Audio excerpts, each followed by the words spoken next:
G'day guys, welcome back to another episode of Outback Trekking. Now I'm excited for this one. So today we are fitting the ARB onboard air compressor.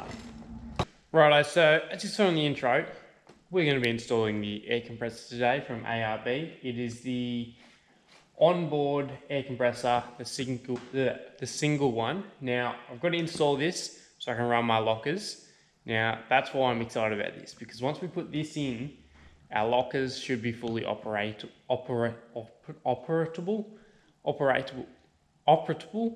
Anyway, I'll be able to use the lockers, and I'm keen for that, as well as having, for the first time, onboard air, which I don't have to get a compressor out. So, this is going to be good. So first things first, I'm going to read the instructions. Yeah, I know, I'm going to read the instructions. And then we're going to mount it, and I think we're going to run some lines after that, and then we'll really have to read the instructions to hook up the solenoids and all of that. So without further ado, let's get to installing this air compressor. Okay, so first thing first is to find a place where you want to put the air compressor. Now, in my Maverick, I've had a look around in the engine bay and I figured this is the best place. Now, I'm not running the dual battery setup that a lot of people do, with one battery over in the driver's side and one right here. And I don't think I ever will, because I'll probably run the dual battery in the back as a glass mat, or something that keeps away from the exhaust manifold, which is right down there. So I figured this is the best place for my compressor. And this is the best mounting position that I can put it in, because this top bit can move to any way I want. Well, not any way, but it can move to several different locations. But it just sits nicely there. It's far enough away from my coolant reservoir, and it's plenty far away from my exhaust manifold down there.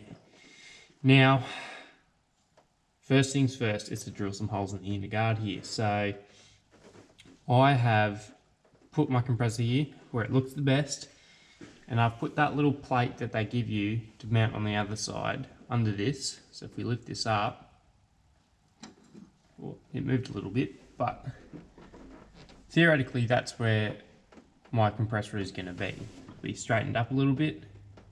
Now I'm going to use one of the holes already drilled there to mount this, but the rest I've got to drill myself. So we'll do that. I think it's like 6.5mm drill bit. Drill through here. Not going to put a hole in the tyre, it's plenty far away from the guard, and then we can mount this on there.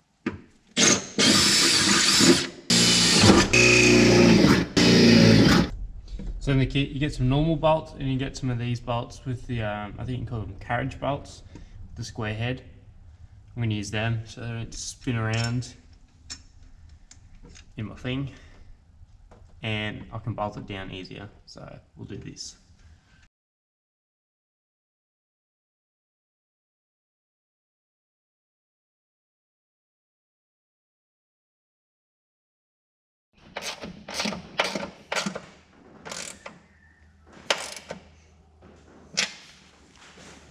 Righto, so I just put the compressor in, as you can see there. It's mounted quite firmly there with those 4 bolts. Sits right there, nice and flush. Plenty of room between here and the coolant reservoir bottle. And that is in like the best position I could get it in. Now, I've gone ahead, I've tightened those bolts up in there, and you can see I've cut them off flush because this is in the wheel well here, and I didn't want this tyre when it's flexing to get punctured on those bolts or bend them over and, you know, bend the inner guard. So cut them off with the grinder so they're nice and flush, and now she's ready to go. So now I think it's time to start putting on all the solenoids and wire it up. Well, that's what the instruction manual tells me anyway, so we're going to do that. Shouldn't take long, but we'll get there, I think. Righto, so the next part is, now that we've fitted this up, is we're going to fit our solenoids for our lockers. Now these function off a switch, allowing air to flow to our lockers to engage them or disengage them. Now we need to install these into our air compressor, which go into these little fittings here. Now to do that first, I'm going to loosen up this bolt here, which will allow me to swing this around. Beauty, swings that around perfectly. Now, towards our air lockers, we've got to get an Allen key, this is the wrong size, and undo those fittings there. Don't ask me why, but in the instruction book it said 5mm, but this is actually a 3mm Allen key. Now, we're just going to undo this. I'm going to set it aside for now. Now, before we can install our solenoid in here, we're going to put some tape on here, some Teflon tape. So you can either decide to use Teflon tape or you can use some thread sealant. I use this, we use this all the time at the workshop for gas fittings and our air compressor lines. So why not use it for this?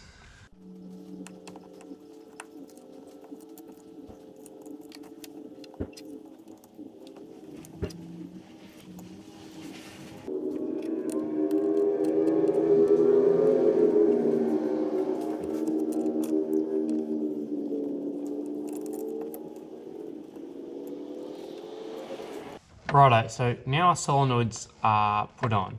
I should have done this beforehand, but I didn't, but that's okay, we can do it now. So we're going to put in our push-in fittings, which are these things here. They just screw in to the side and they got a little O-ring, so that makes it seal. And they're 12mm on the nut side. So we just screw them in.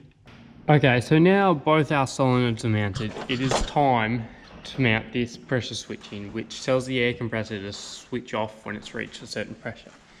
Now, this air compressor here is going to be pumping up my tyres as well when I'm parked up and not using the lockers. So I'm installing this pump up kit as well onto the air locker. So before I can put this pressure switch on, the little kit comes with this sort of T-piece. Now I've got to put that in line and then I can put this in, and I'll show you where to put that now.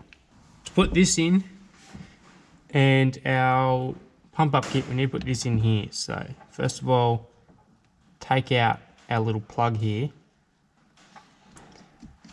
And I've had to move my solenoids acrossways so this will fit. Just need to grab my little plug here. Got to put a little bit, well not a little bit, be generous.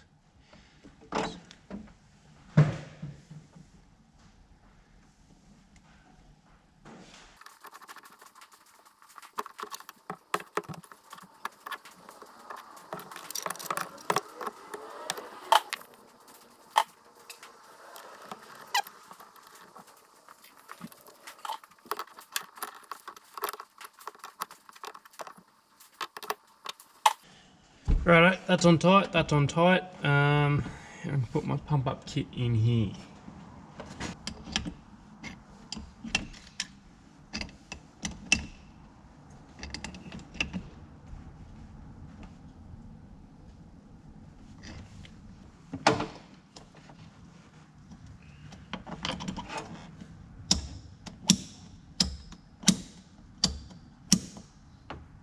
Okay, that is looking sweet right there. So our pump up kit goes in here, our cut-off switch is here, our two solenoids are here. I've organised them this way and that's where it's going to stay for now. I might end up moving that later, but not just yet. So the next step now is to fit the air filter, which is this little thing here. Now this can be relocated using a couple of extra fittings.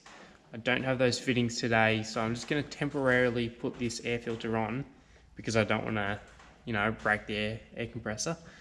So for now, I'm going to put this on the compressor where it should go, but you can relocate these, and I'm going to relocate mine into a cab.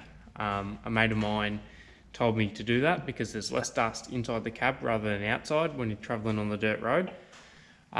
So that's what we're going to do. We're going to put this on today, and in the future we'll relocate that later, and I guess I'll do a video on that. So first things first, air filter, this is what it looks like, and it goes down here where this red plug is at the front of the compressor. So we'll take it out, and I'm not going to use any thread tape or anything on this because let's face it, I'm going to change it in probably a month or two. Just put him on there like that. Anyway, so air filter's on. I'm pretty sure the compressor is right to go now, so we are looking pretty good down there. I think all we have to do now is wire her up and put some switches in and run some lines, and we should be sweet to go. Okay, so now that the compressor's all set up, bar the wiring, we've got to do the air lines. Now, when we did the air locker kit, we've got a couple of fittings left over. That would be this little baggie here, some other stuff too, and this air line. Now there's two of them because there's two air lockers, one on the front, one on the rear. Now, we're going to run the lines. So we're going to run the line from the compressor to the air locker. Now, I think on my front, which I'm going to do first because it's easier, I'm going to follow the brake line.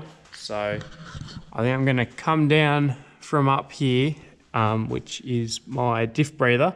I'm going to follow it down and come around to the rear, follow my brake line here so it's protected from anything in the front, follow it around, come up, and then come up to my port fitting, which is over here, which we've got to decide if we want to go a straight fitting, like so here, or a right angle configuration. So on the front, I'm going to do a right angle configuration, which means I've got to use a couple of extra fittings and washers, and for my airline to slot into. So first I'm going to run that airline quickly, just so I have enough length from the top to the bottom. So that's a quick job. It's going to run it down, cable tie it a little bit, just so it stays in place for now. And then I'll show you hooking up the, what do you call it? Hooking up the line to the bulkhead fitting, basically. So we'll run this line and we'll do that.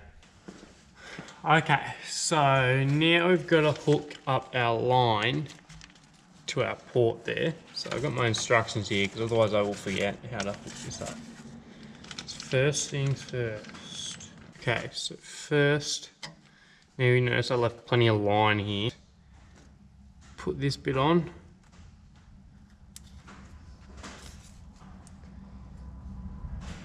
And then this brass piece. Got to get this right angle fitting and these two washers. Put the two washers on the right angle. And then you want to get this piece, put it through the washers and the right angle.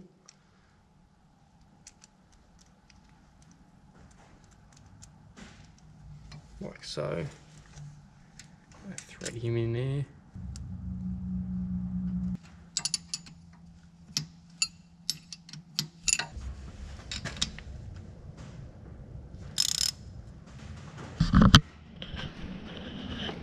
Okay, so that was a little bit more fiddly than I thought it was going to be, but it is in. As we can see right there, bulkhead fitting, the line comes down. I haven't finished running the line, but basically it follows the brake line and then it comes up here through the diff breather and it's just roughly put up there for now. Now I'm going to change the diff breathers in another video, which you'll see, to a hard line rather than the rubber line there. And then I'll put some protection on there so it doesn't get hit by sticks and that and driving on the road and rocks. But I'll show that when it's done. So I'm going to do the exact same thing to the rear one, except the line is going to be run longer. So I'll get back to you when that is finished. So basically, it's the exact same thing as what I just did. So. Righto, so I'm up in the engine bay now with my diff lines, and you'll notice new diff breathers. Go check out that video. I don't know if it's already out. It might be out after this. Who knows? Anyway, here's my lines. Now they're coming up. They're a bit all over the place, and I'm thinking which one to put these in. I don't actually know, so that's a bit of a problem. One I'll probably have to figure out as I wire it up, I guess. Good thing is I can always change which line goes into which solenoid, which is awesome. So, I guess what's next to do is tidy up these lines in the engine bay, run some protective corrugated tubing on them, and cut them to length. So I'm actually going to cut these longer than necessary. So I'm going to cut this one about here and this other one about here, because they've got to go to there. They've got to run up nice and neatly. Righto, so running our lines is basically done, I think. So comes up through there, comes around here from our diffs to our solenoids on our compressor, which is looking smart over in the corner there. Now, let's go do our wiring. Okay, so we've run the lines and it's been a couple of hours. I'm going to admit that. I've had to do a couple of things while the old girl's been on the hoist, been doing a bit of correcting and readjusting some things with the new dips. But we're back onto the lockers now in that air compressor. And the last thing we need to install is this wiring kit and these 3 switches. So basically we've got our 2 switches for our lockers. I better move the camera down. So basically we've got our 2 switches for our lockers, our air compressor switch, some terminals, a relay, and a Wiring-Loom kit that comes with the compressor. Also, we have instructions here with our air compressor kit, and there's instructions in our air locker kit as well there. So this was a bit daunting when I looked at this Wiring-Loom, but when you look at the instructions there, it's actually really quite simple, and it's actually a really nice Wiring-Loom, which is good because it's ARB quality. So basically we've got to run power to the compressor. We've got to run the power, the pressure switch to a relay, which will shut off the power on and off. And then we've got to run power to the solenoids. And we've got to run this all into the car up to these 3 switches and some other things. So it's pretty simple. I've taken the spaghetti out of the bag and this is what we've got. We've got 2 parts. We've got this massive long part here. Let's see if I can get it all in there, in shot. There we go, we've got this massive long part here. Don't worry about the mess. The long part here, and then you get this short Wiring-Loom bit. So this part goes inside the cab. That connects through all your switches and ignition switch and all. And then we've got this, and it's pretty good. You can easily tell what's what. There's a big fuse there, and got some plugs here, and again, it tells us what part number it is. Now, we want to start with this end. This end is probably the most important, to be honest, because that's where we hook to power. I'm gonna start from over here where my compressor is. And I'm gonna run it along the back here, following some of these pipes so it looks nice and neat. And then we can cable tie it to that, work our way over to the battery. And once we get over to the battery, we can then put some crimp terminals on and start connecting our power to the battery. I had to extend my power leads just a little bit so they can reach my battery, since my compressor is all the way over there and I've got to run my leads all the way around there to here. Trying to do it as neat as possible to keep the wiring looking spick and span. My leads have come up over here. I've got my positive on my positive, but I have not put my negative lead on yet, and it's also disconnected. Now, next stage for me, I reckon, is to run that this lead inside the cab, and then I can start hooking up some plugs. Righto, so now that we've run this power lead, well, not that power lead, that power lead all the way over there to our battery over the other side, it's time to plug some of those plugs in. Now, we're all down here. I'm going to try and get the best camera angle I can. So on the lead, we've got all these plugs here, and we've got some of these. This is what we're going to do. So we're going to hook up the black and red to our black and red power. So I'm going to try and do this as neatly as possible.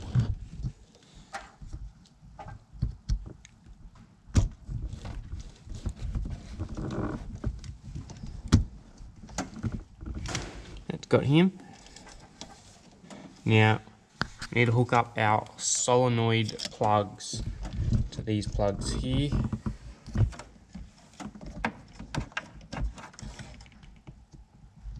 I might have to tidy this up later, but for visual purposes. Righto, so we've got those plugs plugged in. Now I might have to swap my solenoids over depending on which powers the rear and front. There is a certain way they have to be wired up. Now these 2 loose ones go on our pressure switch here. There we go. And we've got this block here. We're going to put a relay in that. So we get our block. We're going to put our relay that comes with the locker, the air compressor, in just like that, and now we're going to mount this somewhere. I'm going to have to arrange these differently, but when I do that I'll get back to you. Alright, so I'm not extremely happy about how this has turned out right here, but I can always change this in the future. It would just take me to extend the power leads again. I didn't think about this when I first started it, but that's alright. Like I said, I can always go back and extend the leads. So it's a bit messy around here where it's all plugged in because we've got two solenoids, we've got our pressure switch, and we've got our power lead. So the plugs are kind of just jumbled there, and this lead is a little bit skewed. I would have liked it if it came around back around the fuel filter and up around here, but that's alright. Like I said, it can change that one day, which, let's face it, that might be next month.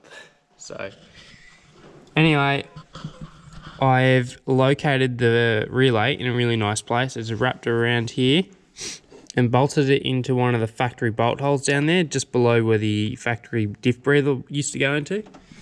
So pretty pleased about that part. It's just that wire is just a little bit too short, but extending that, no issue, I can do that soon.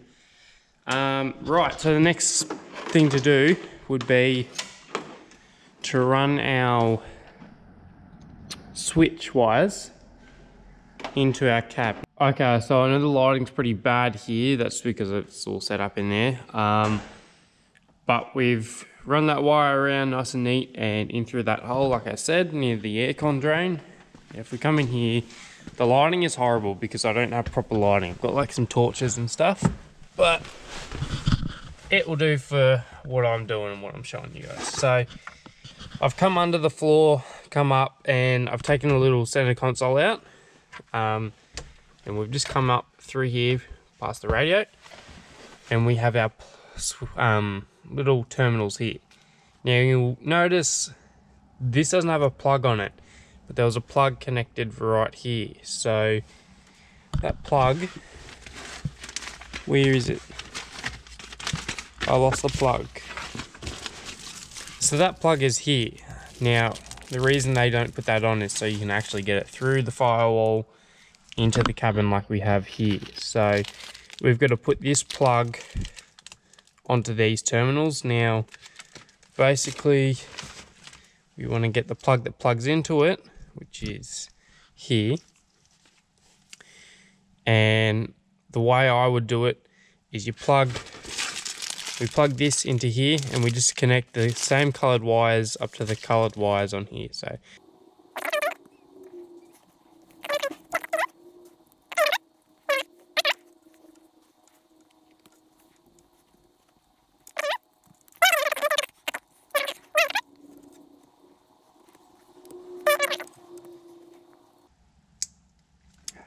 all good.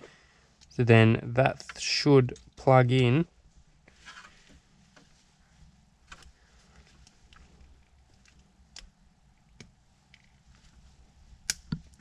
Yep, plugs in nicely. Okay, so just quickly before I take all of this apart, it is loose, but before I take any further apart, these are the 3 spots that I've been saving for these lockers and compressor switches. So I'm going to go locker, air compressor, locker, and that's out of the way of the driver. I'm not going to knock it with my knee or anything because this is in the way, and it's plenty far away from the gear stick that sits about here. Anyway, so we're going to take these out and put our switches in there and wire it up. So in our loom, we've got all of these connectors. Now they are labelled switch 1, switch 2, and the isolating switch, which basically turns the compressor on and off.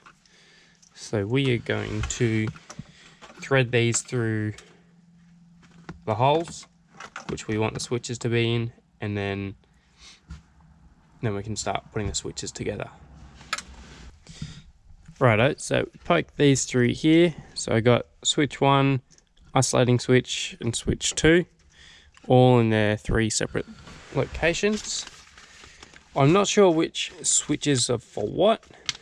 I know that the isolating switch is for the compressor, but I don't know which is for rear locker, and I don't know which is for front locker.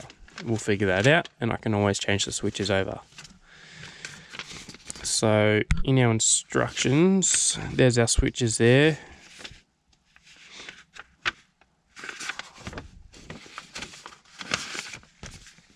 And here's our wiring diagram. So we've got to connect all of those up, and they're labeled and numbered. So switch 2, you go yellow to pin 2, dark green to pin 3, blue with white trace to 6, black to 7 and 8, and then so on continues. So we'll do that and we'll see if we get it right. Righto, so our switches are fully wired up here. Well, not fully, but you get the idea. So I'm just going to poke them in the hole. I'm hoping they fit. Sometimes switches don't seem to fit in every hole.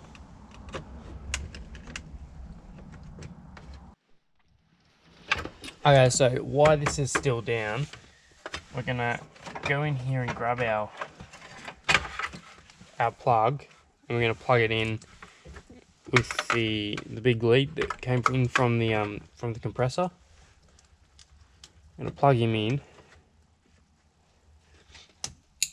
just so it's all set up and we can tell if it works later on. Now we're going to tidy up this wiring a bit later, so I'm going to leave it all laying out for now. So our last thing to really do, apart from tidy up and make those switches fit, is to connect these two wires. Now you're thinking, what the heck are these, and what are those two things under the heat shrink?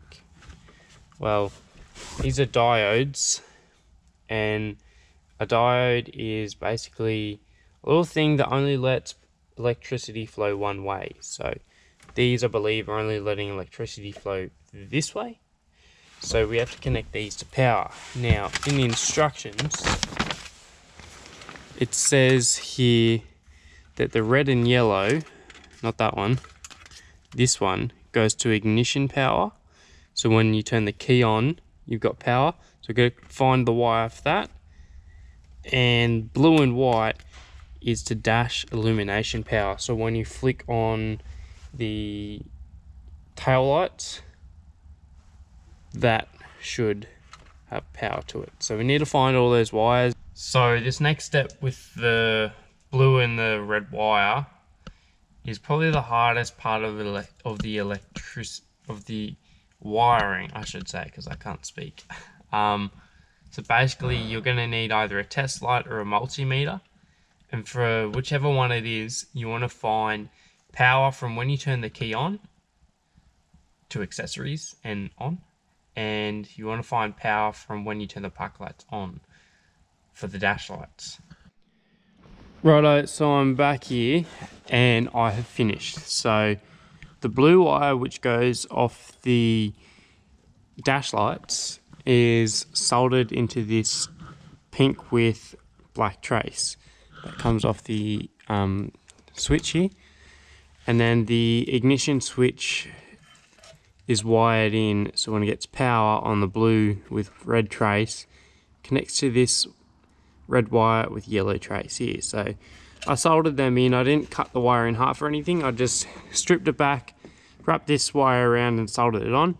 So if in the future I want to take them off, I can. I just have to untape it, get the soldering iron and just heat it up, and the wire will unravel off it. So I'm going to tidy these up now, and I'm going to tidy up the rest of this mess and put it neatly in behind the dash there. And then I've got to work on those switches to make them actually fit. There's a little bit of a plastic molding that's it's like a square in the corner of the rectangle, if that makes any sense. I'm just going to file that out and then my switches will fit, hopefully. Alright, I think we've finished the wiring. So we're in the cab here. I put everything back together, and here we can see the switches. So we've got rear locker, we've got air compressor or isolator switch, and then we've got front locker. Now I reckon that's the perfect place there. 3 switches all in a row, easy to access, but not going to knock them anyway. So yeah, I am pretty stoked about that. Now I've just got to wire up. I've got to hook up my battery terminals and that. Might have to change them because they're old and they're not working the way I want to right now. So I'll do a bit of work on that and then we'll get back to this. And hopefully we can see if they work or not. Righto, so we're all done. I have done that terminal over there. I don't know if you can see that, but it's done. And the switches are all done. So theoretically, everything should work unless I got those switches back to front, which is a possibility. So we're gonna try and turn them on. Now the way I'm gonna work out if I've got it back to front is I shouldn't be able to turn the front locker on unless the rear locker is on. So we'll try turning the compressor on first. So I'll turn the car on and we'll go compressor. Compressor is going on, that is a good sign. Now front locker, sweet. So theoretically this should turn the rear locker on. And we've got a leak. So I figured it out. So ready? We'll turn the compressor on. It's on, it's already up to pressure. We'll turn the rear locker on. You can hear the solenoid click. We'll turn the front locker on. Awesome. So that's front and rear engaged. Now the hubs aren't locked in the front. So the issue was the way I routed my hoses. They're at too steep of an angle here. So I just got a cable tie and pushed the hoses over a bit just so they're going in flat. Now that means I've got twin locked ARB lockers in GU diffs. I am so happy about that. Now I have a large mess here to clean up and I've got to go wash the engine bay because I just did a service and I spilt a little bit of oil, so we're going to go wash it all down and then might do some testing later this afternoon if we get time. I'm keen. Oh, I'm glad it worked. And I can't hear any leaks. Compressor's not going off. So that means I did it right.